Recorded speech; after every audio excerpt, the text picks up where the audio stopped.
Siap? Ya. 3, 2, 1, action. Bismillahirrahmanirrahim. Assalamualaikum warahmatullahi wabarakatuh. Innal hamdalillah nahmaduhu wa nasta'inuhu wa nastaghfiruh wa na'udzu billahi min syururi anfusina wa sayyiati a'malina. May yahdihillahu fala mudhillalah wa may yudlil fala hadiyalah. Wa asyhadu an la ilaha illallah wahdahu la syarikalah wa asyhadu anna sayyidana Muhammadan abduhu wa rasuluh. Allahumma salli ala nabiyyina wa sayyidina Muhammad wa ala alihi wa man tabi'ahum bi ihsan ila yaumiddin. Allahumma inna nas'aluka ilman nafi'a wa rizqan thayyiba wa amalan mutaqabbala. Puji syukur kita panjatkan pada Allah. Salawat dan salam semoga tercurah pada Nabi besar kita Muhammad sallallahu alaihi wasallam. Baik, pemirsa sekalian yang semoga senantiasa dirahmati dan diberkahi oleh Allah Subhanahu wa taala, pada kesempatan pagi ini kita dipermudah kembali untuk berada dalam majelis yang mudah-mudahan bawa berkah bagi kita semuanya. Mudah-mudahan mendapatkan berkah ilmu yang manfaat dan Allah Subhanahu wa taala memberikan kita karunia ilmu yang banyak. Baik, pada kesempatan pagi ini kita kembali ini di pertemuan ke-11. Pertemuan ke-11 dari Sekolah Fikih Muamalat. Ya, kita kaji dari buku Ustazuna Dr. Irwandi Tirmidzi. Semoga Allah Subhanahu wa taala memberikan kita senantiasa taufik dan hidayah untuk senantiasa menambah ilmu dan bisa mengamalkannya. Setiap perintah kita jalankan dan setiap larangan kita berusaha untuk menjauhinya. Baik, kita akan membahas seputar alkohol. Alkohol itu dalam bahasa Arabnya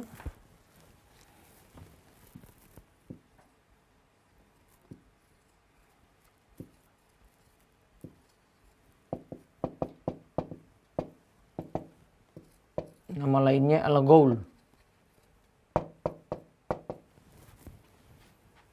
Alkohol. Al-ghaul.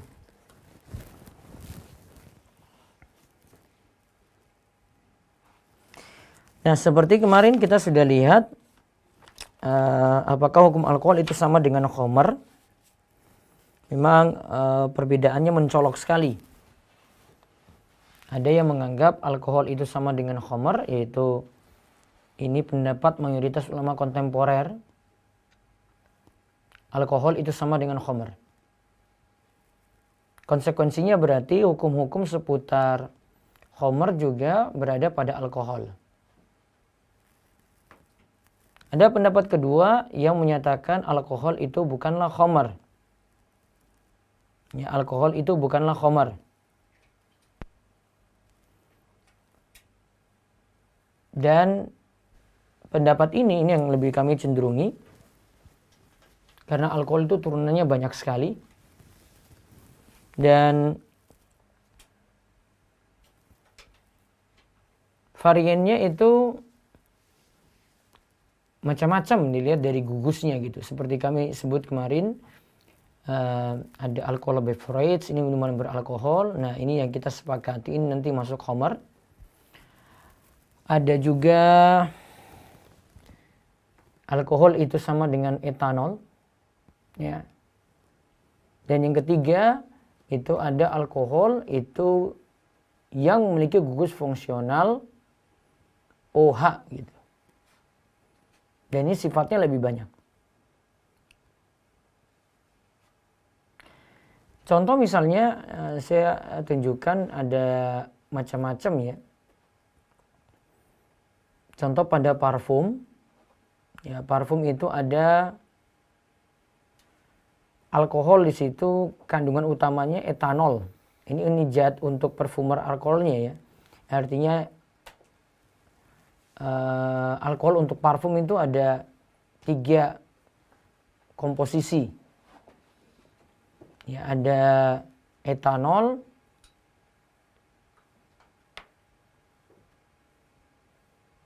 tapi etanol itu akan menguap cepat.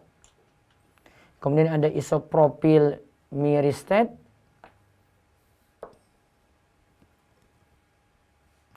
dia itu untuk menyerapnya lebih mudah.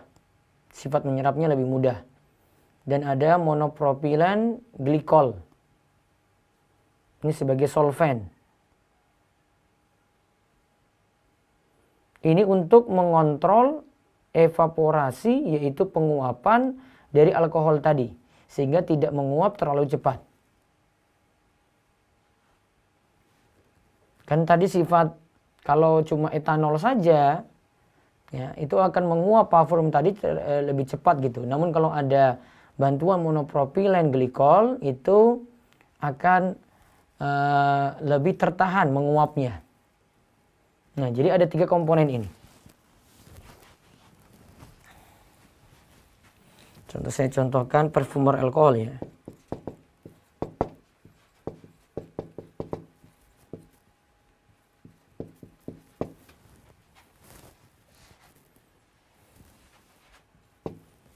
Alkohol pada parfum itu ada etanol,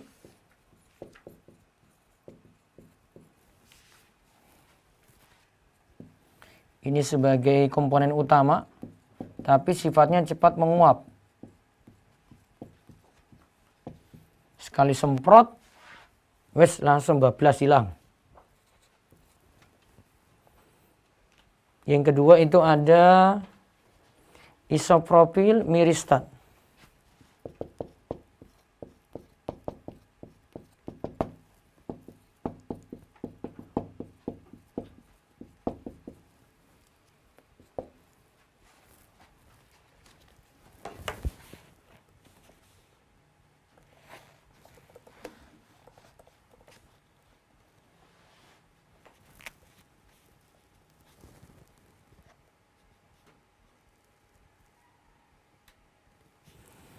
Ya, jika ingin ada penyerapan di situ untuk absorption, penyerapan. Jadi untuk mudah menyerap. Ya, bahasa kita mudah menempel lah.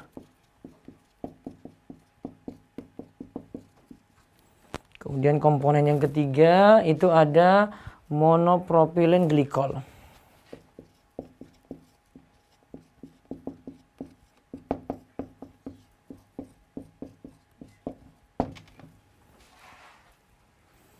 Ini tujuannya untuk membuat parfum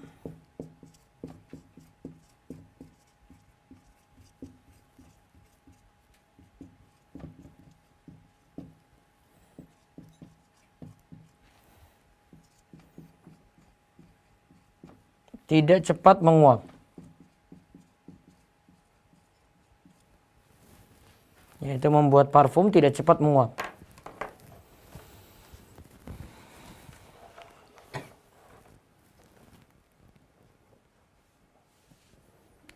Ya, semuanya ini ibaratnya tujuannya sebagai solvent ya, melarutkan gitu. Nah, ini contoh. Kalau kita bahas kayak begini dan tidak tahu komponen-komponen kayak ini, maka nanti kita nganggap setiap alkohol itu jadi homer, sehingga semuanya jadi bermasalah di sini. Walaupun mungkin etanol ini komponen yang ada juga pada homer. Tapi kan etanol itu sebenarnya zat murni. Hukum asal dari cairan atau zat murni asalnya suci dulu. Ya, asalnya suci. Karena kalau etanol berdiri sendiri, ya, dia itu tidak diambil dari homer. Dia tidak diambil dari bir, tidak diambil dari whisky, tidak diambil dari vodka. Tidak diambil dari situ. Dia zat yang berdiri sendiri gitu. Sehingga saya lebih cenderung pada pendapat yang menyatakan alkohol itu bukanlah khamar, pendapat kedua. Walaupun Ustaz Irwandi sini cenderung pada pendapat pertama, pendapat mayoritas. Nah, dasarnya pendapat ini nanti akan berpengaruh ke pendapat selanjutnya. Ya, nanti terutama yang dipakai di luar tubuh ya. Terutama yang dipakai nanti yang di luar tubuh nanti akan berpengaruh sekali. Nah, sekarang kita lihat memproses homer atau alkohol menjadi zat lain. Ya. Bolehkah khamr diproses menjadi zat lain yang halal untuk dikonsumsi, seperti mengubah khamr menjadi cuka? Para ulama telah sepakat bahwa bila mana khamr berubah menjadi cuka dengan sendirinya tanpa ada campur tangan manusia, cuka tersebut hukumnya menjadi halal atau suci. An-Nawawi berkata, para ulama sepakat bahwa apabila khamr berubah dengan sendirinya menjadi cuka, hukumnya halal. Akan tetapi, para ulama berbeda pendapat bila perubahan tersebut karena ada campur tangan manusia. Bagaimana hukum melakukan proses dan hukum hasil yang diproses? Nah, lihat ya. Imam Nawawi menyatakan para ulama sepakat bahwa khamr jika berubah dengan sendirinya menjadi cuka, hukumnya halal. Akan tetapi kalau jika dengan campur tangan manusia, ya ini hukumnya nanti para ulama berbeda pendapat di sini. Karena ada campur tangan manusia, bagaimana hukum prosesnya? Nanti ada dua pendapat dalam hal ini. Pendapat pertama, dalam mazhab Hanafi, proses tersebut dibolehkan dan hasil yang telah menjadi wujud lain setelah diproses, hukumnya suci, boleh dikonsumsi. Mereka berdalil dengan sabda Nabi Shallallahu Alaihi Wasallam saat beliau meminta lauk campuran roti kepada salah seorang istrinya, maka istrinya menjawab, yang ada hanyalah cuka. Beliau bersabda, Ni'mal udumu al-khallu, ni'mal udumu al-khallu. Lauk campuran makan roti yang paling enak adalah cuka. Lauk campuran makan roti yang paling enak adalah cuka. Ya, terus. Nabi Shallallahu Alaihi Wasallam sangat memuji cuka, padahal cuka terbuat dari khamr, dan beliau tidak merinci bahwa cuka yang beliau maksud adalah cuka yang berubah dari khamr secara alami atau bukan.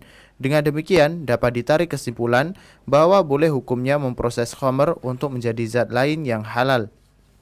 Tanggapan, dalil ini tidak kuat karena mungkin saja yang dimaksud Nabi Shallallahu Alaihi Wasallam adalah cuka yang berubah wujud secara alami. Karena Allah telah mewajibkan untuk menjauhi khamr, maka proses perubahan khamr yang dilakukan dengan sengaja berarti mendekati khamr yang merupakan sebuah pelanggaran terhadap larangan Allah.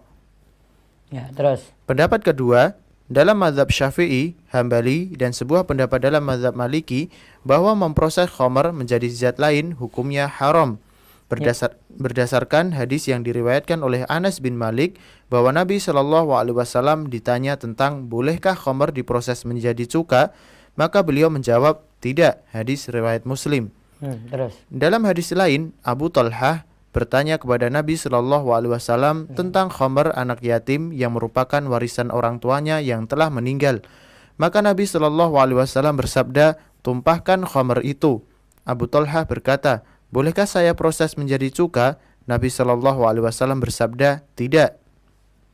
Dua hadis di atas sangat tegas menjelaskan larangan Nabi Shallallahu Alaihi Wasallam untuk memproses khamr menjadi cuka, sekalipun khamr itu milik anak yatim, dan setiap larangan menunjukkan bahwa hukum yang dilarang adalah haram. Nah, ini juga pembahasan cuka di sini. Ini kita kesimpulkan pakai pendapat jumhur saja ya. Jadi jumhur itu menganggap kalau khamr itu diolah jadi cuka dengan bantuan tangan manusia, tetap dihukumi haram. Ya. Kalau mendapat jumhur ya berarti tetap najis. Namun kalau cuka itu dibuat dari proses alami, maka tidak ada masalah. Namun kenyataan yang saat ini cuka tidak seperti dulu ya. Diproses dari khamr, cuka tidak seperti itu. Nah, makanya kalau sejak awal kita menganggap alkohol itu khamr, akhirnya ke bahasan ini. Menganggap nanti cuka jadi bermasalah itu. Padahal cuka saat ini tuh jauh berbeda.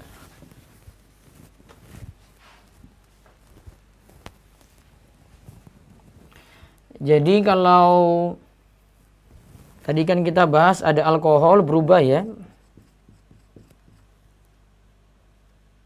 Saya lebih tepat katakan ini khamr aja, khamr. Khamr berubah.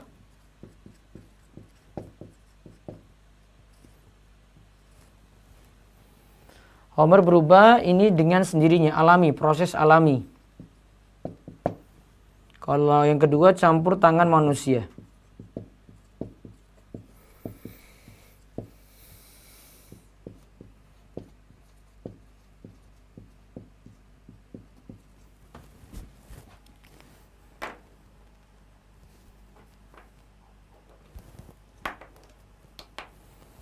Nah, kalau khamar ini berubah alami, ini jadi suci. Walaupun sini kalau menurut jumhur kan di sini najis nih khamar. Namun kalau ada campur tangan manusia, ini tetap najis, haram.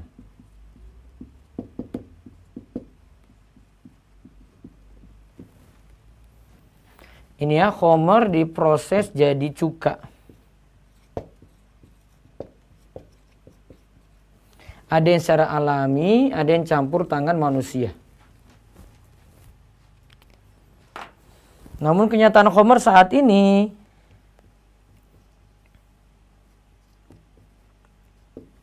tidak diproses jadi cuka. Cuka itu prosesnya sendiri. Nanti ada glukos, nanti diproses jadi alkohol dengan fermentasi. Alkohol itu jadi asetaldehid.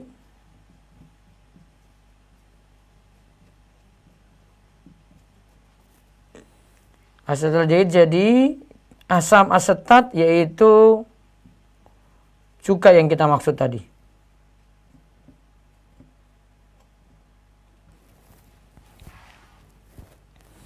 Jadi prosesnya ada sendiri.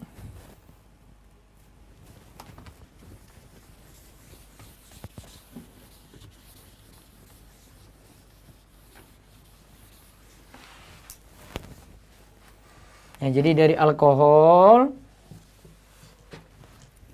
kemarin CH3, C2H5OH, turun menjadi asetaldehid. Ini masing-masing produk ini dimanfaatin lagi ya. Nah, punya manfaat lagi sendiri tuh. Baru nanti jadi asam asetat. Yaitu CH3COOH. Ini nanti pemanfaatannya sendiri. Ini lagi nanti ada pemanfaatannya. Ini juga ada pemanfaatannya. Nah, gitu.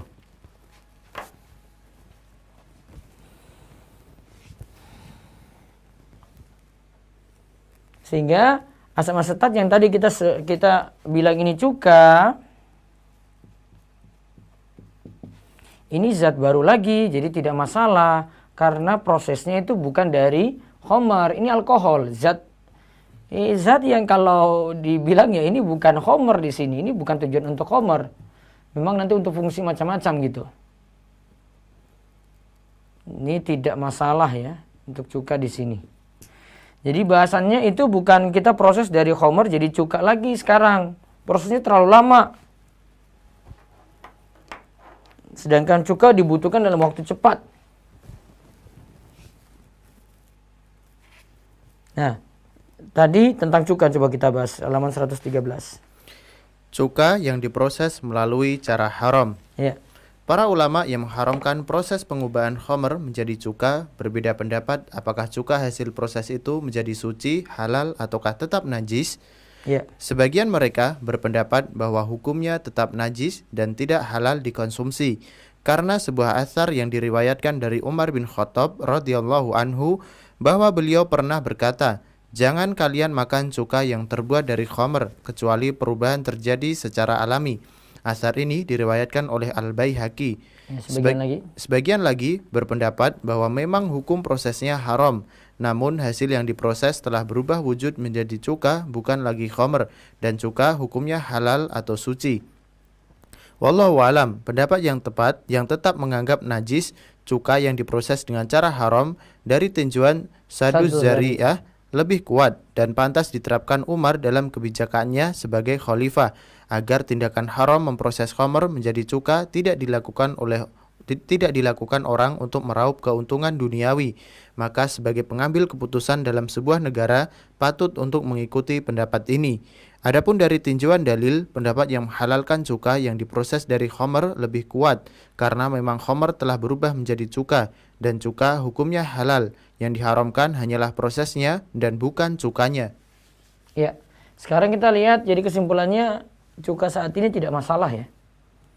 saya tidak pandang pendapat ini, tapi langsung kita katakan cuka itu prosesnya beda sendiri, ya beda dengan yang ada di masa silam. Terus makanan dan minuman beralkohol. Makanan dan minuman beralkohol. Beberapa jenis makanan mengandung alkohol yang berasal dari proses fermentasi alami, seperti roti yang mengandung alkohol disebabkan proses adonan yang dicampur ragi. Pada saat roti dipanggang atau dibakar, umumnya alkohol yang terdapat pada adonan tadi menguap atau terurai tanpa meninggalkan bekas sama sekali. Alkohol juga terdapat pada jus buah-buahan, khusus jus anggur kadarnya bisa mencapai 1%. Juga terdapat pada susu dengan kadar terkadang sampai 0,5%. Akan tetapi minuman ini tidak memabukkan sekalipun dikonsumsi dalam jumlah besar. Hukum makanan ini halal sekalipun mengandung alkohol, karena yang diharamkan adalah makanan yang dalam jumlah besar memabukkan, maka sekalipun jumlahnya kecil tetap diharamkan. Sesuai dengan sabda Nabi Shallallahu Alaihi Wasallam, Ma'askaro kasiruhu faqaliluhu haram. sesuatu yang memabukkan dalam jumlah besar, maka hukumnya haram sekalipun dalam jumlah kecil.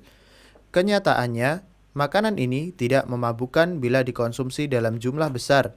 Dengan demikian, maka hukumnya halal dan boleh dijual belikan. Dan juga makanan ini sudah ada semenjak zaman Rasulullah Shallallahu Alaihi Wasallam. Beliau tidak melarang untuk memakannya. Dengan demikian, hukumnya adalah halal. Nah, sekarang coba lihat tadi. Beberapa jenis makanan mengandung alkohol yang berasal dari proses fermentasi alami, seperti roti yang mengandung alkohol disebabkan proses adonan yang dicampur ragi gitu. Pada saat roti dipanggang atau dibakar, umumnya alkohol yang terdapat pada adonan tadi menguap tanpa meninggalkan bekas sama sekali. Nah, alkohol juga terdapat dalam jus dan seterusnya. Ada 1%. Juga terdapat pada susu dengan kadar terkadang sampai 0,5%.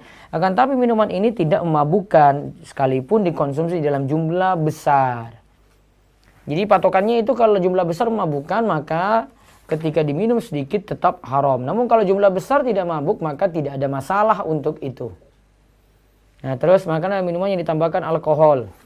Alkohol digunakan secara luas dalam industri pangan sebagai zat pewarna, rasa, dan bau agar menarik untuk dikonsumsi. Terkadang sengaja ditambahkan ke dalam makanan dalam jumlah besar, seperti dalam proses pembuatan es krim, berbagai jenis kue, minuman non-alkohol, dan buah-buahan yang dapat memabukkan. Hukum menggunakan alkohol dalam produk makanan diharamkan dalam Islam karena ini melanggar perintah Allah yang memerintahkan seorang muslim untuk menjauhi khamr. Oleh karena itu, para ulama dari berbagai mazhab melarang penggunaan khamr untuk apapun jua. An-Nafrawi, ulama mazhab Maliki, wafat tahun 1125 Hijriah berkata, adapun khamr maka tidak halal digunakan untuk apapun jua dan khamr wajib ditumpahkan. Ibnu Hazmi, wafat tahun 456 Hijriah berkata, barang siapa yang sengaja merendam ikan dengan khamr lalu ditambah garam untuk dibuat muri sejenis lauk, sungguh dia telah durhaka terhadap Allah. Dia wajib diberi sanksi hukuman karena khamr tidak halal digunakan untuk apapun jua. Juga tidak halal dicampurkan ke dalam apapun jua, khamr hanya boleh ditumpahkan.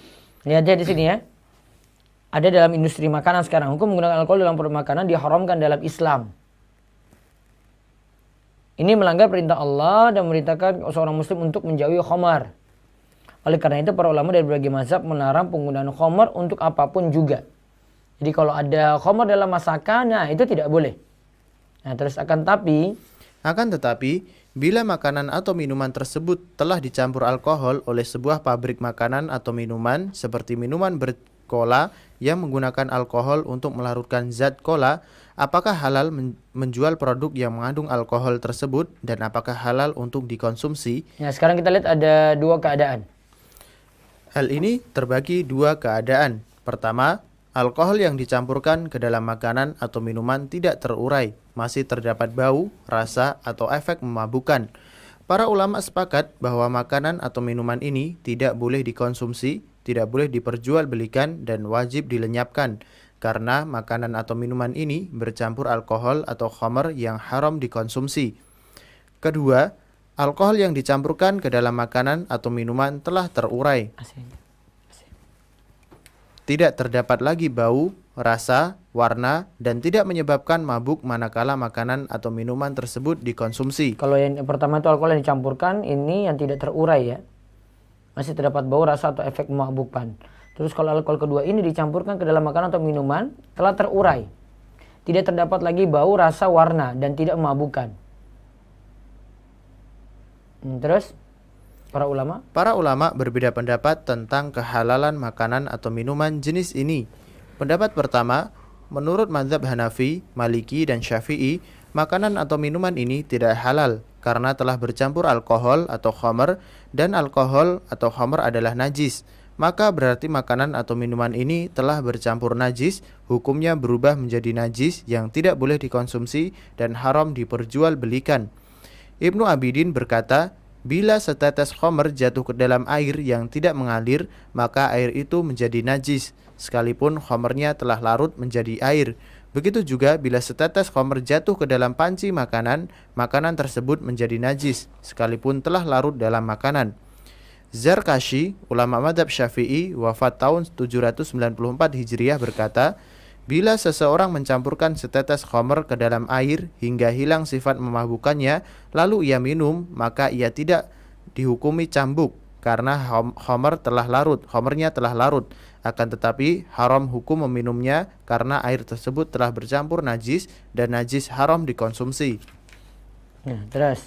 Pendapat kedua, menurut sebagian ulama dalam mazhab Hambali, Abu Yusuf, murid langsung Imam Abu Hanifah, dan Ibnu Hazmi, bahwa makanan atau minuman yang telah bercampur khamr atau alkohol hingga larut atau terurai dalam makanan tidak terdapat lagi bau, rasa, dan tidak ada efek memabukkan khamr atau alkohol, maka hukumnya halal dikonsumsi dan halal dijual belikan.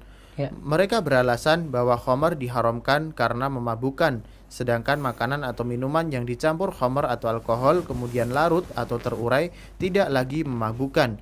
Ini menunjukkan bahwa khamr telah berubah wujud menjadi zat lain. Dengan demikian, makanan dan minuman yang sejak awalnya adalah makanan yang halal tidak terpengaruhi hukumnya oleh campuran alkohol yang kemudian terurai atau larut. Abu Yusuf, wafat tahun 181 Hijriah berkata, daging yang dimasak pakai khamr hukumnya halal dengan syarat dididihkan, lalu didinginkan, kemudian dididihkan, lalu didinginkan sebanyak 3 kali. Nah, ini yang pakai khamr ini menurut mazhab Abu Hanifah tadi ya, yang mereka katakan makanan atau minuman yang telah bercampur khamr hingga larut atau terurai, tidak terdapat lagi bau, rasa, dan tidak ada efek memabukkan, maka hukumnya halal dikonsumsi dan halal diperjualbelikan. Nah, ini mungkin yang bisa diterapkan kalau ada yang menggunakan rum di sini ya. Kalau pakai pendapat ini misalnya. Terus Ibnu Hazmi berkata, barang siapa yang sengaja merendam ikan dengan khamr lalu ditambah garam untuk dibuat muri sejenis lauk, sungguh dia telah durhaka terhadap Allah.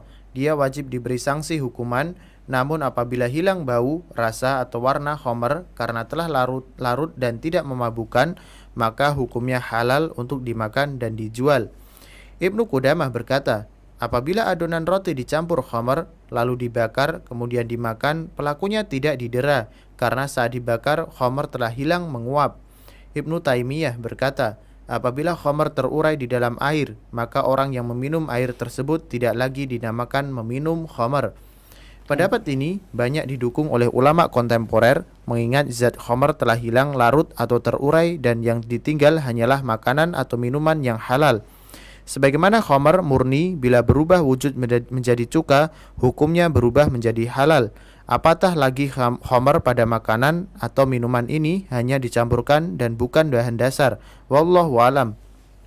Jadi pendapat ulama kontemporer itu katakan campuran khamr ini kalau sudah terurai ya sudah.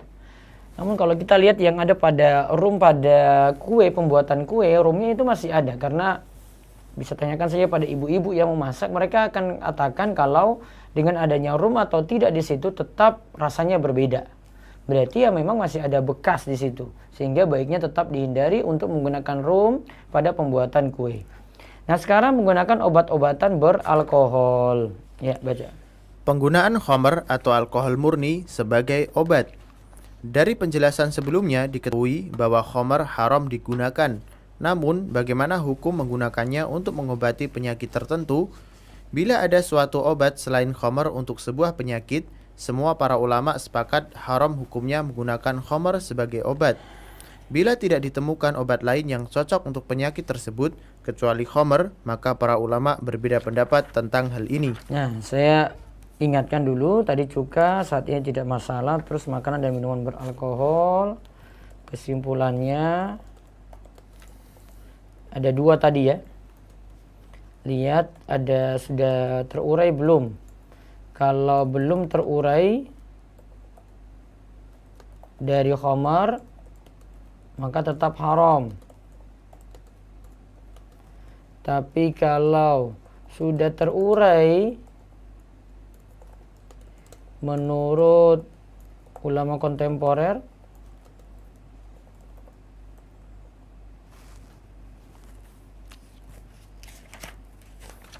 menurut ulama kontemporer masih boleh digunakan tadi, mengingat zat khamar telah hilang larut atau terurai, ya, maka makanan atau minuman yang jadi halal.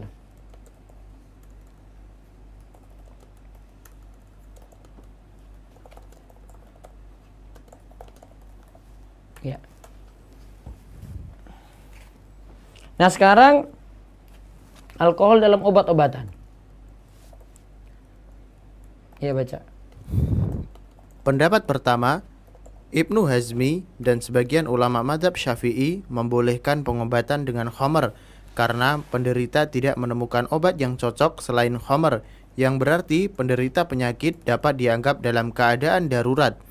Mereka berdalil dengan kias meminum khamar sebagai pengobatan dalam keadaan darurat dengan memakan makanan yang haram dalam keadaan darurat.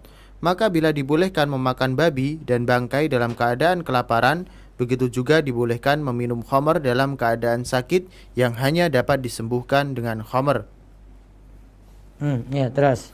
Tanggapan, dalil ini tidak kuat karena syarat sah sebuah kias harus tidak bertentangan dengan nas, Al-Quran dan hadis, dan menggunakan khamr sebagai pengobatan telah dilarang oleh Nabi SAW sebagaimana akan dijelaskan pada dalil pendapat kedua. Ya, terus pendapat kedua. Pendapat kedua, mayoritas para ulama dari mazhab Hanafi, Maliki, Syafi'i dan Hambali mengharamkan penggunaan khamr sebagai obat sekalipun dalam keadaan darurat.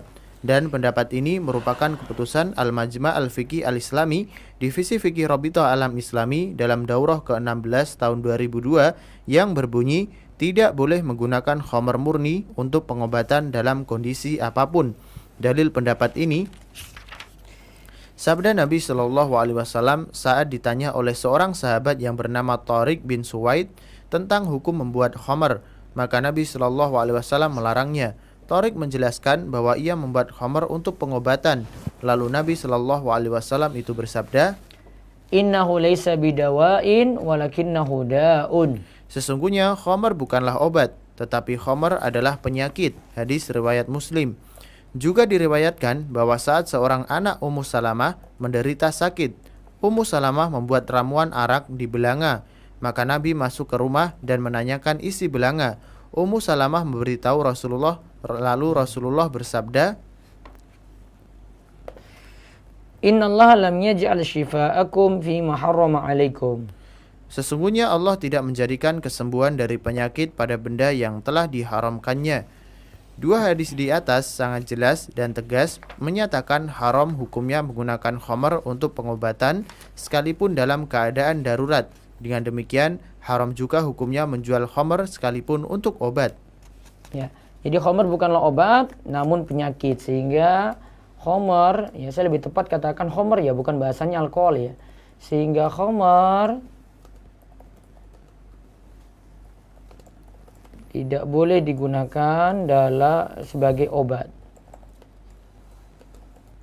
Nah, nanti hukum alkohol sendiri dia jadi campuran. Kalau dimaksud alkohol di sini adalah khamr, ya jelas tidak boleh dijadikan obat. Karena tadi innallaha lam yaj'al shifa'akum fi ma harrama 'alaikum. Allah tidak menjadikan kesembuhan kalian dari penyakit dari apa yang Allah itu haramkan. Terus obat yang mengandung alkohol sebagai bahan tambahan. Bila khamr atau alkohol hanya sebagai bahan tambahan dalam obat-obatan seperti ditambahkan untuk melarutkan sebuah zat atau ditambahkan agar obat berupa sirup memiliki bau yang menarik untuk diminum atau sebagai bahan pengawet obat, bagaimanakah hukumnya? Syarbini. Syarbaini, ulama madhab Syafi'i wafat tahun 977 Hijriah berkata, perbedaan pendapat ulama hanya tentang menggunakan khamar murni sebagai obat, adapun ramuan yang dicampur khamar sehingga khamar larut dalam ramuan tersebut boleh digunakan sebagai obat jika tidak ada lagi obat lain yang cocok, sekalipun pengobatan tersebut hanya menyebabkan kesembuhan lebih cepat dengan syarat resep pengobatan tersebut disarankan oleh seorang dokter muslim yang dapat dipercaya. Kalau menurut pendapat ini berarti ramuan dicampur khamar masih boleh. Ya. Walaupun mungkin kesembuhannya cuma lebih cepat saja gitu. Ini jika jadi campuran ya. Terus dari perkataan Syarbini. Dari perkataan Syarbaini tersebut dapat dipahami bahwa 1. Boleh menggunakan obat yang bercampur dengan khamr dengan syarat tidak ada pilihan lain. 2. Penggunaannya harus berdasarkan petunjuk seorang dokter muslim yang dapat dipercaya. 3. Khamr telah larut dalam ramuan obat. 4. Dalam penggunaan obat ini, semua ulama sepakat membolehkannya. Dengan demikian, dapat disimpulkan bahwa... Nah, sebentar. Dari sini kita simpulkan obat yang tercampur dengan khamr. Jadi, obat yang tercampur khamr itu tidak ada pilihan lain.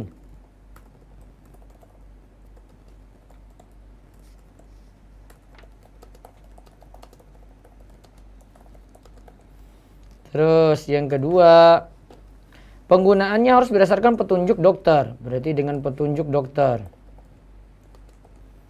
Terus yang ketiga, khamr telah larut dalam ramuan obat. Yang keempat, dalam penggunaan obat ini semua ulama sepakat membolehkan. Terus Dengan demikian, dapat disimpulkan bahwa boleh menggunakan obat yang mengandung alkohol dengan syarat alkoholnya telah larut atau terurai. Sehingga bila berarti sebentar. Boleh menggunakan obat yang mengandung alkohol.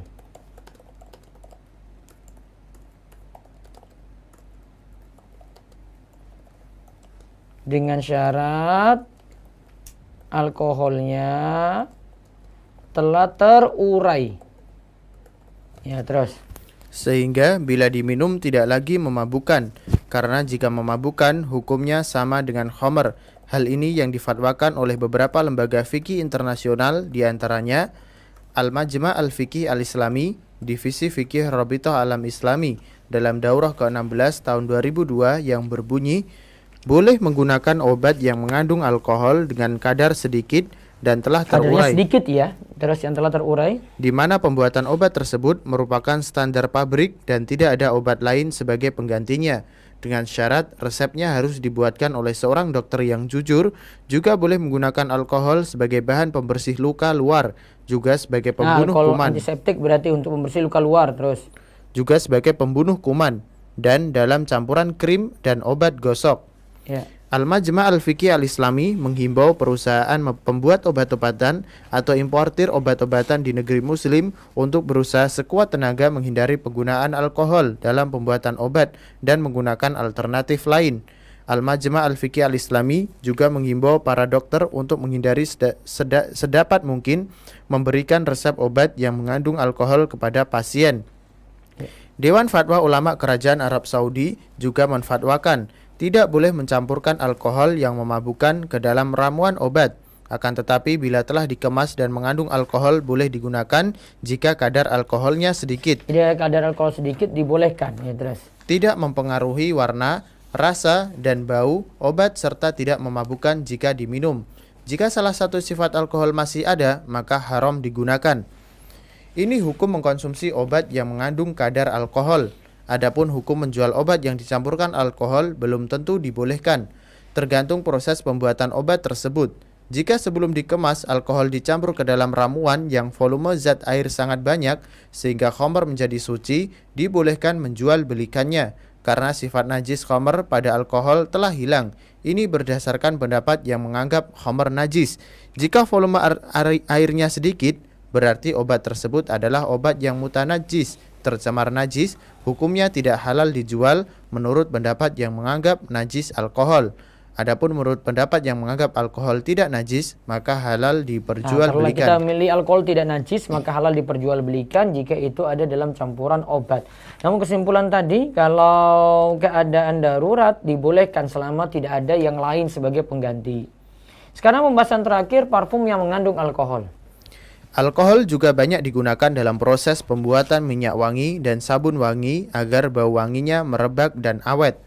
Pada sebagian minyak wangi, kadar alkoholnya terkadang mencapai 80% seperti pada minyak wangi Cologne, dan terkadang kadarnya hanya sedikit, tidak sampai memabukkan jika diminum, dan terkadang zat alkoholnya larut dalam cairan minyak.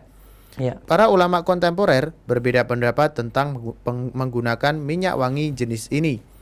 Pendapat pertama, sebagian ulama kontemporer, diantaranya Lembaga Fatwa Mesir, Dr. Abdullah Jibrin, dan Dr. Husam Afana, menfatwakan boleh menggunakan semua jenis minyak wangi yang mengandung alkohol, dengan alasan bahwa khamr tidaklah najis, demikian juga alkohol, dan penggunaan minyak wangi bukan untuk diminum, maka kembali kepada hukum asal, yaitu boleh menggunakan segala sesuatu bila tidak terdapat larangan. Nah, karena digunakannya itu di luar tubuh, maka fatwa pertama itu boleh. Itu. Terus pendapat kedua.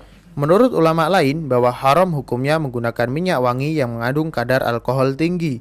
Bila diminum dapat memabukkan. Pendapat ini difatwakan oleh Lembaga Fatwa Kerajaan Arab Saudi dan didukung oleh banyak para ulama. Dalil pendapat ini: 1. Menurut mayoritas para ulama fikih bahwa khamr adalah najis, maka menggunakan minyak wangi yang mengandung kadar alkohol tinggi berarti menggunakan benda yang terkena najis. Hal ini dilarang dan tidak boleh dipakai, karena bila minyak wangi dipakai sholat berarti tubuhnya terkena najis dan tidak sah sholatnya. Muhammad bin Al-Hasan, murid Imam Abu Hanifah, wafat 189 Hijriah, berkata, apabila susan, nama sebuah tumbuhan yang beraroma harum, dicampurkan ke dalam khamr sehingga aromanya harum mewangi, maka tidak boleh digunakan sebagai wewangian, juga tidak boleh dijual karena perubahan baunya bukan seperti perubahan khamr menjadi cuka, dan khamr bila belum berubah menjadi cuka haram digunakan untuk apapun juga. Ya. 2. Bagi ulama yang menganggap khamr tidak najis juga melarang menggunakan minyak wangi yang mengandung alkohol kadar tinggi, karena Allah telah mewajibkan untuk menjauhi khamr, sedangkan mencampurkannya serta menggunakannya sebagai minyak wangi ke tubuh atau pakaian selain melanggar perintah Allah. Nah, sebagaimana dijelaskan di awal, pendapat ini tadi kurang tepat dikarenakan masalah unsur penyusun alkohol pada parfum itu berbeda ya. Ya, ada etanol tapi ada zat lain lagi, dan etanol sini memang zat murni yang hukum asalnya itu ibaha boleh. Ya, hukum asalnya itu suci dan tidaklah najis. Sehingga wallahu alam pendapat terkuat sini pendapat yang pertama tadi yang membolehkan, walaupun pendapat pertama itu masih menganggap juga khamr, dia masih menganggap itu khamr dan alkohol itu adalah khamr. Namun yang kuat alkohol itu bukanlah khamr, maka parfum di sini jadi tidaklah masalah. Terus setelah mengetahui hukum menggunakan minyak wangi yang mengandung alkohol, maka hukum menjualnya mengikut hukum memakainya. Jika kadar alkohol tersebut tinggi dan dapat memabukkan, maka hukum menjualnya sama dengan menjual khamr, yaitu haram. Karena kita belum temukan ada yang pakai parfum langsung dia memabukkan layaknya orang yang mabuk, itu nggak ada. Sehingga pernyataan ini juga kurang tepat, tidak sesuai dengan realita. Terus. Dan jika salah satu sifat alkohol pada minyak wangi tersebut dapat diinderai, maka tidak boleh juga menjualnya karena termasuk mutanajis bagi pendapat yang menganggap khamr adalah najis. Dan jika alkoholnya telah terurai atau larut, maka boleh dipakai dan halal diperjualbelikan. Nah, jadi kesimpulannya seperti tadi ya. Jadi pada akar masalah, alkohol itu bukan khamr dulu, itu yang kita harus fikskan. Baik, pertemuan besok insya Allah sudah masuk pembahasan menarik lagi. Ada jual beli patung, ya, jual beli boneka, ya, patung alat peraga. Besok tentang masalah makhluk bernyawa yang di sini difungsikan jadi patung, jadi gambar, bagaimana hukum gambar, insya Allah akan dibahas besok. Nah demikian, mudah-mudahan jadi ilmu yang bermanfaat.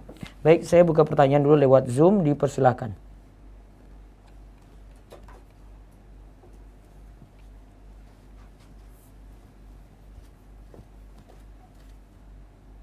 Bismillah Ustadz, Ya. bagaimana kalau pemakaian rum atau sejenis bahan tambahan untuk kue yang juga mengandung alkohol, sedangkan resep kue hanya takaran ujung sendok atau sedikit, apakah tetap haram kue tersebut? Tadi kan ada makanan dan minuman yang digunakan untuk digunakan dengan khomer ya, khomer tercampur pada makanan dan minuman. Di situ dilihat kalau tidak terurai, awalnya tidak terurai, artinya masih ada tuh, maka tidak boleh digunakan, sepakat ulama.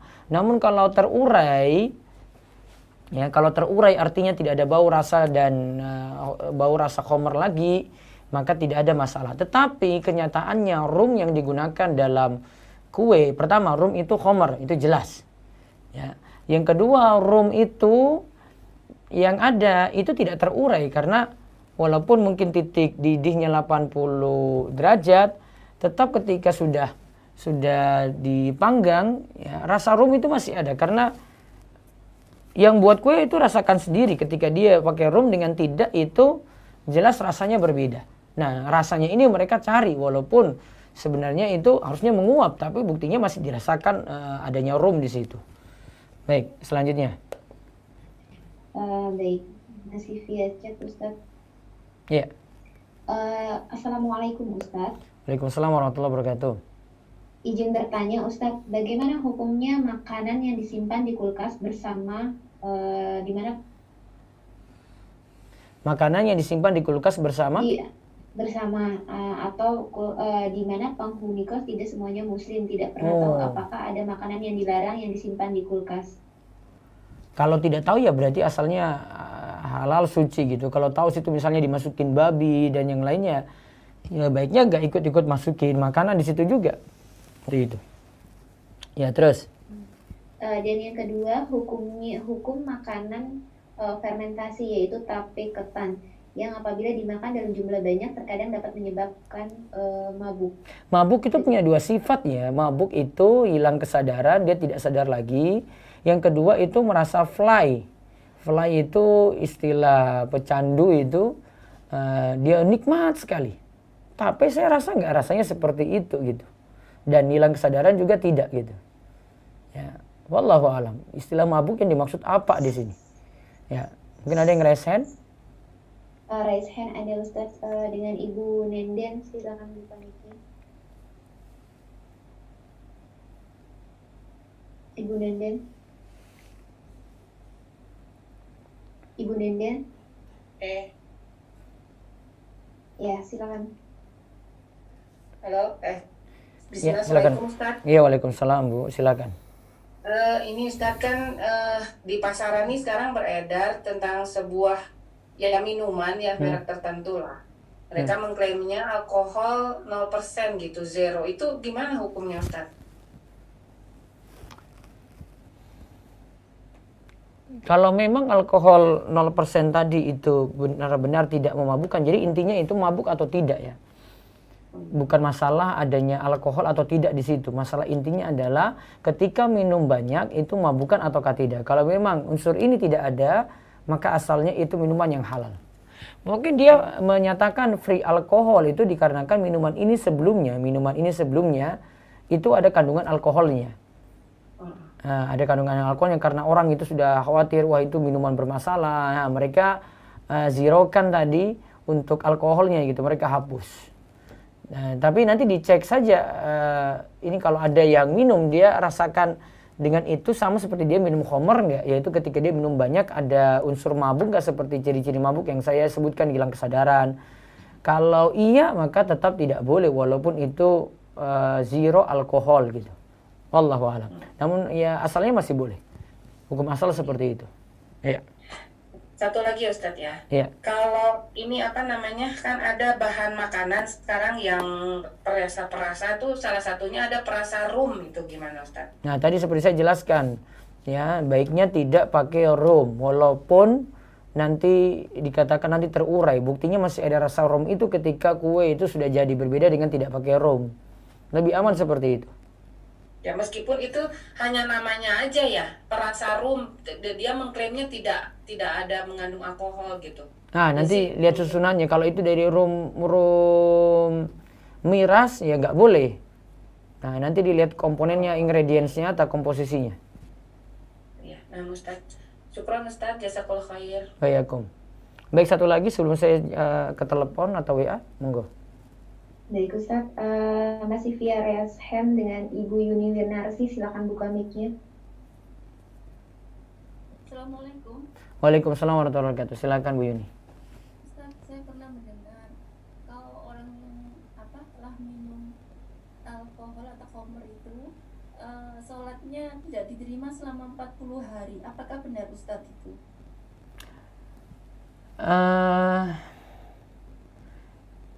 Yang kalau katakan 40 hari saya belum tahu dalil kuatnya itu ya. Tapi yang jelas orang yang masih, kalau dia masih dalam keadaan mabuk saja baru dilarang ke masjid. La taqrabus sholata wa antum sukara. Janganlah mendekati sholat. Ya, terjemahannya yaitu janganlah mendekati tempat sholat sedangkan kalian dalam keadaan mabuk. Ya, berarti dalam keadaan hilang kesadaran. Kalau kesadarannya sudah hilang ya sudah gitu. Dia tobat, dia kembali lagi ingin ke masjid, ya sudah dia sholatnya itu sah. Mungkin pengertian yang lainnya itu tidak diterima di sini ancaman. Sholatnya tetap wajib, tetapi pahala tidak diberikan karena konsumsi yang haram berpengaruh sampai 40 hari gitu. Tapi tetap kalau dari sisi kesahan, artinya gugurnya kewajiban tetap gugur. Tapi masalah pahala tidak diterima pahalanya tadi. Nah ini yang dimaksud mungkin untuk hadis tersebut. Ya, itu yang dimaksud. Jadi antara sah, tetap sah. Kalau dia sudah sholat dalam keadaan sadar. Tapi masalah tidak diterima ini masalah sendiri lagi. Namun kembali lagi ke riwayat ini riwayat benar atau tidak, saya perlu mengecek lagi. Baik, saya balik dulu ke WA. Satu lagi ya. Monggo. Ini ada titipan pertanyaan. Misalkan kan ada orang yang selain muslim ya Ustaz. Iya. Kan dia punya anak. Kemudian anaknya itu kan masih bayi dan dia meninggal. Apakah anak tersebut akan masuk neraka juga seperti agama orang tuanya? Iya, ikut agama orang tuanya kan. Jadi tetap masuk neraka ya, walaupun dia sendiri kan dia anak yang terlahir itu dia tidak tahu apa-apa kan.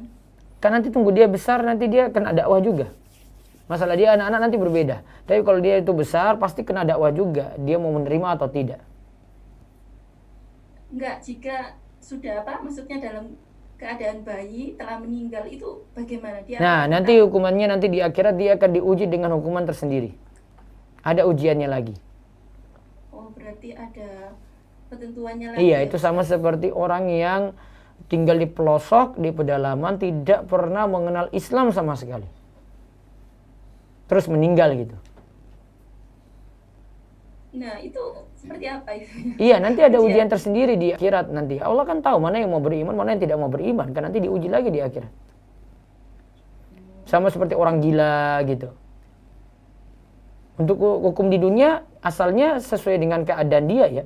Dia ngaku muslim ya muslim, kalau ngaku kafir ya kafir gitu. Tapi kalau hukuman di akhirat nanti ada sendiri. Oh, nah Ustaz. Baik. Mumpung ada satu lagi nih, resen lagi. Sebentar, tahan dulu kalau gitu resen ya. Saya baca WA dulu. Ya. Mau tanya mengenai hal ini betul atau tidak Ustadz? Ya. Ada tulisan penggunaan alkohol dengan jenis etanol dibolehkan dalam fatwa MUI nomor 11 tahun 2018 dengan syarat bukan berasal dari khamr dan ya, itu benar. Terus? Tidak lebih dari 0,5% untuk pangan. Tidak ada batasan untuk produk non-pangan selama tidak mengganggu dan merusak kesehatan tubuh. Iya, itu betul. Ya. Coba nanti berikan fatwa lengkapnya atau saya nanti cari lagi. Itu yang saya baca dari dulu seperti itu. Jadi asalkan alkohol ini bukan dari khamar gitu. Ya ini yang saya maksud tadi. Ya, terus. Kalau ada telepon angkat ya. Ustadz mau tanya tentang obat kumur yang mengandung alkohol. Nah, itu kan untuk keluar pertama dan itu kan kadarnya tinggi, tidak bisa dikonsumsi. Dan kita kalau tadi pakai hukum alkohol itu bukan khamar, maka tidak masalah. Sama dengan hand sanitizer, sama dengan obat kumur. Ya, silakan. Assalamualaikum. Ya, dengan siapa, di mana? Ya. Ya, Bu. Ya.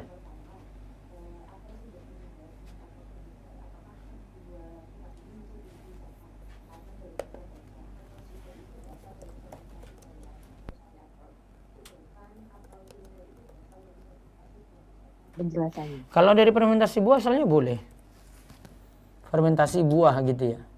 Iya. Jadi vinegar kan, jadi cuka gitu. Iya. Nah, Kalau yang terus? yang satunya kan apple cider vinegar.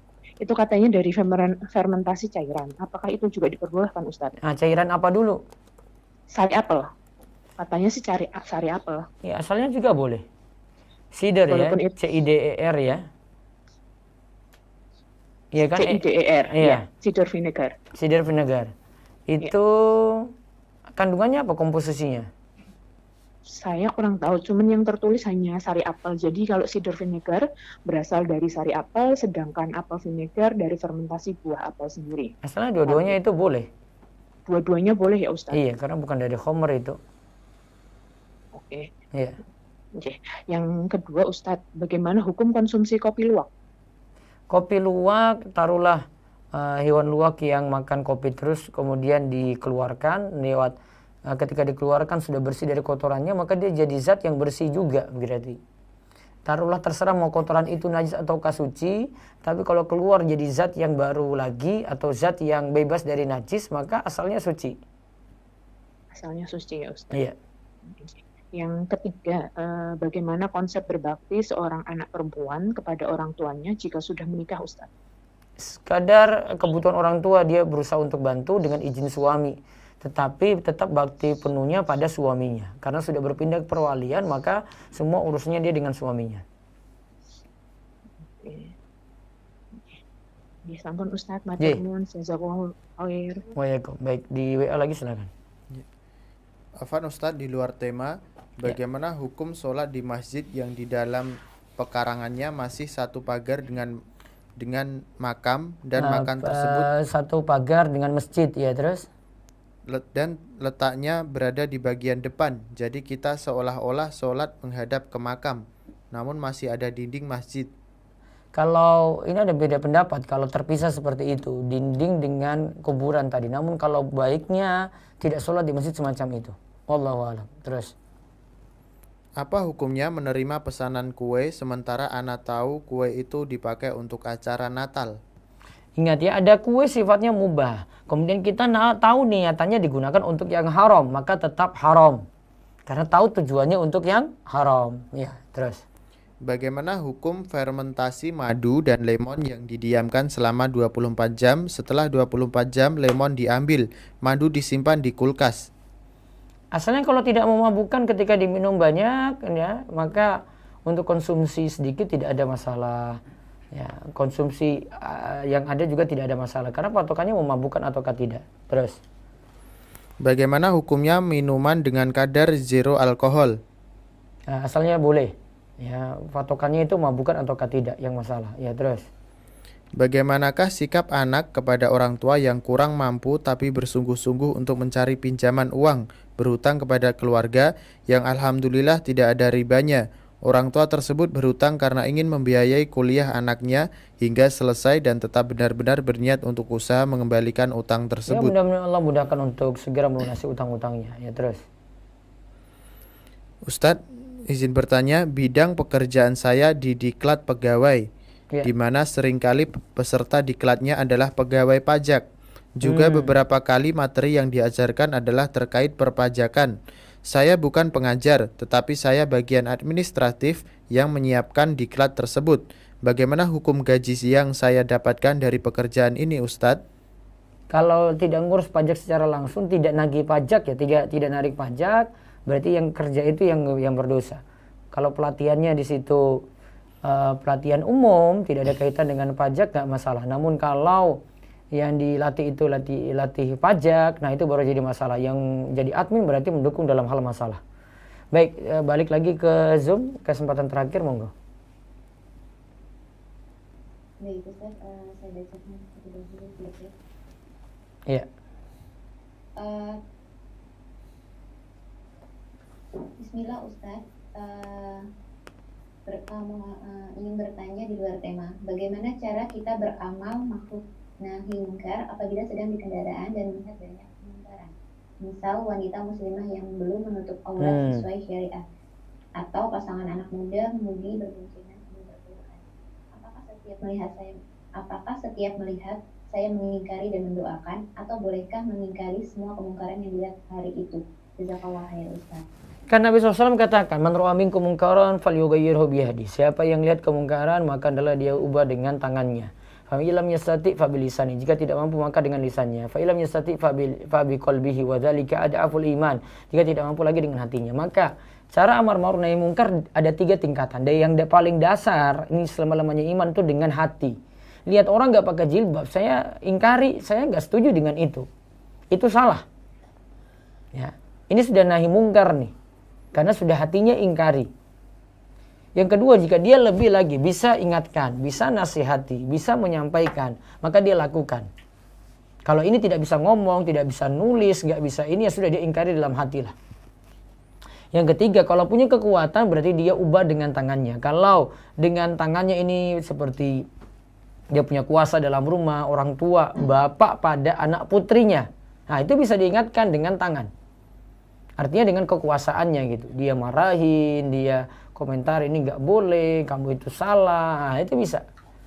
Maka lihat kita di posisi yang mana. Kalau kita mampu lebih dari sekadar hati, berarti ya kita ingkari lebih dari hati tadi. Wallahu a'lam. Terus. Bismillah. Ustadz, di Gresik ada minuman legan yang dibuat dari pohon siwalan. Halalkah Ustadz? Dibuat dari apa? Dari pohon siwalan. Halalkah Ustaz? Nah, saya belum tahu rinciannya. Diberikan rincian lebih detail lagi coba. Ya terus? Pertanyaan selanjutnya di luar tema Ustaz. Ya.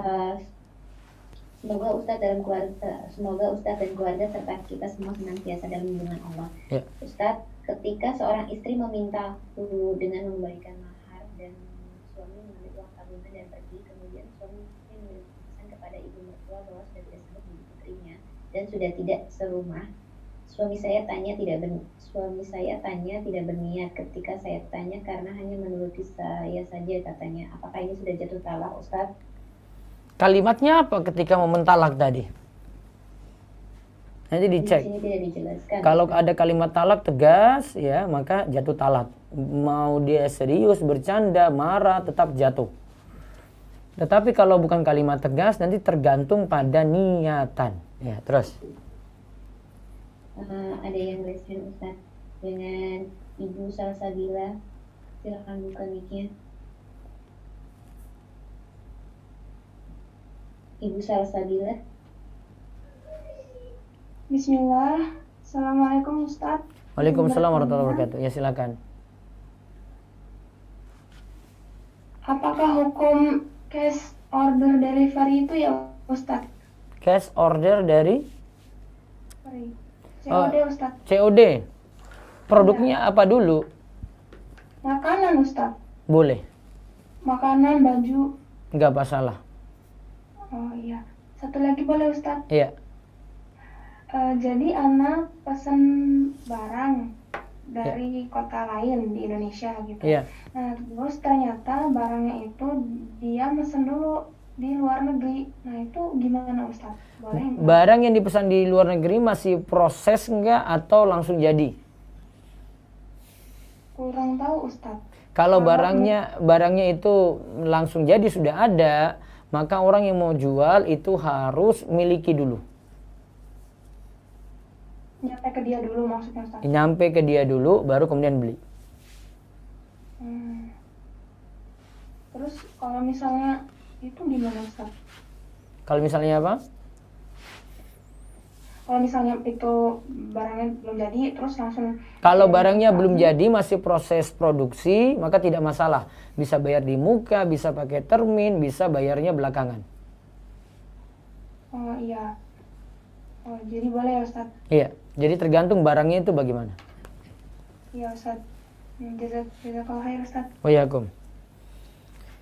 Ada lagi yang resen? Masih ada Ustaz dengan Ibu Putri, silakan buka mic-nya. Bismillah, Assalamualaikum Ustaz. Ya, waalaikumsalam warahmatullahi wabarakatuh. Ya, tadi kan kita bahas tentang obat ya. Ya. Selain obat yang mengandung alkohol itu, nah kalau terkait sama label halal Ustaz, itu gimana ya? Dihukumnya seperti apa gitu menurut hukum asal zatnya yang suci atau gimana? Ini label halal pada apa ini? Obat-obatan kan yang kita tahu hanya sedikit ya, bahkan ya mayoritas belum ada label halal gitu Ustaz. Gimana ya? Ya. Dan tanggung jawab kita juga dalam distribusi obat tersebut gitu Ustaz. Ya, lihat dari kalau memang dari muslim komposisinya jelas ya, tidak ada masalah di situ. Dari sisi halalnya ya, halalnya kan tidak mesti dengan sertifikasi MUI kan, asalnya zat tersebut halal dulu. Berarti dihukumi menurut hukum asal zatnya. Hukum Ustaz, asal ya? zatnya halal.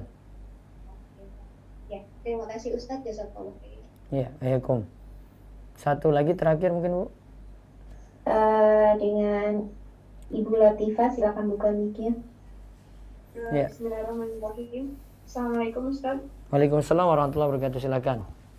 Ustaz izin bertanya, saya itu kan beberapa beli cat ya Ustaz, cat untuk menggambar melukis gitu Ustaz. Iya. Yang mana setelah saya tanya ke perusahaannya itu, ternyata di cat-cat itu tuh ada bahan yang mana mengandung bahan turunan dari hewan gitu Ustaz, tapi saya nggak dikasih tahu detailnya itu apa turunan dari hewan. Apa hukum kita memakai cat ini ya Ustaz? Asalnya boleh dulu, tapi kalau ketahuan itu dari zat bermasalah tinggalkan. Asalnya boleh. Berarti kalau kita, Ustaz, kalau kita sekarang kan dalam posisi tidak tahu persisnya ya Ustaz, apakah cat-cat yang beredar itu bebas dari zat turunan hewan gitu Ustaz. Kalau kita pakai untuk melukis dan kita jual lukisannya itu asalnya bagaimana Ustaz? Asalnya hukum asalnya suci bahan tadi. Oh baik Ustaz, jazakumullahu khairan. Ya, taib. Baik, lewat WA.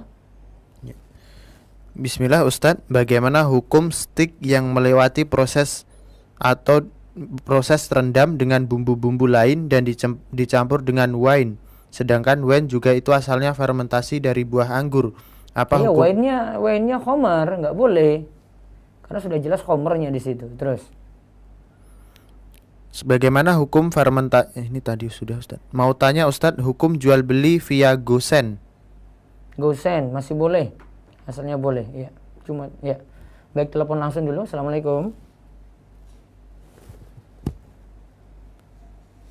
Halo, assalamualaikum. Dengan siapa di mana? Ya, silakan. Waalaikumsalam warahmatullahi wabarakatuh.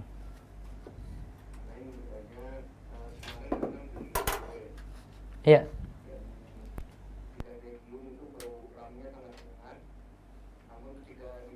Pada penjualnya itu menggunakan ram sintetis yang notabene non alkohol. Namun pas saya makan tuh juga rasanya terasa banget ram. Jadi saya takut. Dan itu gimana hukumnya Ustaz? Asalnya hindari dulu. Kenapa? Asalnya dihindari dulu. Dihindari dulu ya? Iya. Ini karena saya baca ini ada beberapa tulisan juga asalnya sulit membedakan mana rum yang sintetis sama rum asli. Iya betul. Di sini sudah dibedakan, maka waroknya tinggalkan dulu. Oke, tinggalkan dulu ya. Di sini rum sintetis memang tidak mengandung alkohol walaupun menyerupai rasa dan aroma rum asli. Maka itu dinyatakan halal, tapi banyak juga yang beranggapan bahwa rum sintetis itu masih haram karena sulitnya membedakan rum asli dan rum sintetis. Ya sudah, makanya hati-hatinya tinggalkan saja. Oh ya udah. Oke, jadi tinggalkan saja lebih baik ya Ustaz. Iya. Ya oke. Jazakumullah khairan Ustaz. Baik. Cukup. Ya. Di Zoom ada sisa 2 itu, 2 ini tanya bisa terakhir, monggo. Baik Ustaz. Boleh via chat terlebih dahulu Ustaz? Langsung aja ngeresen. Raise hand, baik. Ya. Ada Ibu Ros, silakan buka mic-nya. Assalamualaikum. Afwan Ustadz, izin bertanya. Iya Bu, waalaikumsalam warahmatullahi wabarakatuh. Silakan Bu. Ustadz mau menanya hukumnya buah pala Ustadz. Alhamdulillah kemarin belum tahu kalau hukumnya haram karena sering saya pakai di campuran masakan Ustadz. Apakah memakai sedikit pun juga nggak boleh Ustadz? Sedikit boleh, banyak tidak boleh. Kesimpulan hukumnya kayak gitu. Oh gitu, sedikit boleh ya, karena kemarin sedikit katanya nggak boleh juga. Oh, sedikit boleh ya Ustadz? Saya bacakan ini, ada perkataan dari pakar Syafi'i saat ini, pakar fikih saat ini, Dr. Wahab Zuhaili.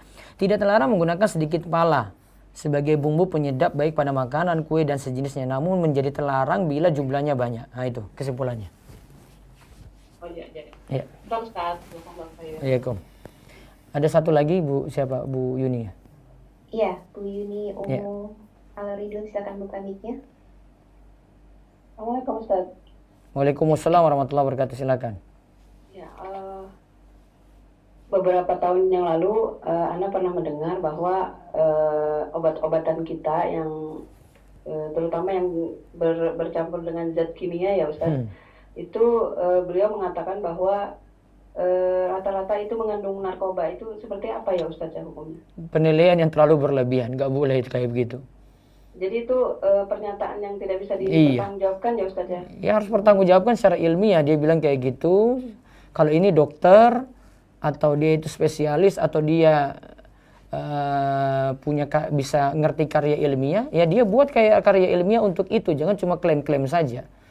Karena ada karya ilmiah kan sudah banyak nih. Kita cari jurnal, jadi cari apa itu kan mudah. Harusnya dia buktikan, tidak hanya klaim kayak gitu. Semua bisa klaim-klaim aja kayak gitu. Nggak benar. Ya. Nggak usah dipercayai. Lagi, Ustaz. Iya, silakan. Nah, Ustaz. Satu lagi, ada yang berkata bahwa makanan Padang, masakan Padang itu Ustaz mengandung ganja. Katanya boleh kalau sedikit. Bagaimana itu Ustaz? Ya asalnya boleh-boleh saja. Unsur di situ kalau bukan ganja yang dipakai dalam narkoba ya tidak masalah. Wallahu a'lam. Oh, jadi boleh untuk masakan gitu ya Ustaz ya. Walaupun mengandung ini apa, terkadang habis makan itu menimbulkan rasa. Iya, karena kadarnya berbeda ya dengan narkoba ya, Bu ya. Nah, Ustaz. Kadarnya berbeda. Baik. Nah, Ustaz, itu saja Ustaz. Syukran, jazakallahu khairan. Waalaikumsalam. Baik, saya baca satu lagi lewat chat Zoom. Baik Ustaz. Bismillah, Assalamualaikum Ustaz. Waalaikumsalam warahmatullahi wabarakatuh. Bagaimana penggunaan di sini obat bius Ustadz? Obat bius boleh kalau untuk tujuan dibius boleh. Ya, asalnya seperti itu. Namun kalaupun dosisnya itu untuk pemakai narkoba itu beda lagi dosisnya. Ya, ada satu lagi Zoom. Bagaimanakah cara mengetahui bahwa alkohol dalam parfum itu terurai atau tidak? Sedangkan saya tidak tahu bagaimana bau alkohol. Jazakallah khair. Nah, makanya ini jadi pertanyaan dari ini karena ini sudah jadi campuran.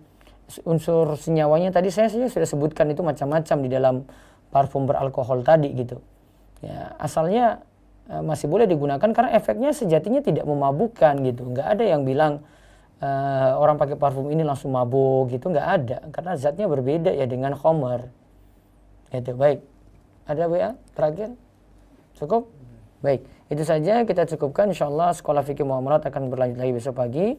Bisa bergabung dengan ini ya grup ya Sekolah Fikih Muamalat, Fikih Muamalat Rumaiso, dan situ saya juga buka tanya jawab tetapi dengan waktu yang terbatas saya akan menjawabnya insyaallah. Mudah-mudahan kajian ini bermanfaat dan kita terus dikaruniai rizki yang halal dan dijauhkan dari yang haram. Kita tutup dengan doa kafaratul majlis. Subhanakallahumma bihamdika asyhadu an la ilaha illa anta astaghfiruka wa atubu ilaik. Assalamualaikum warahmatullahi wabarakatuh.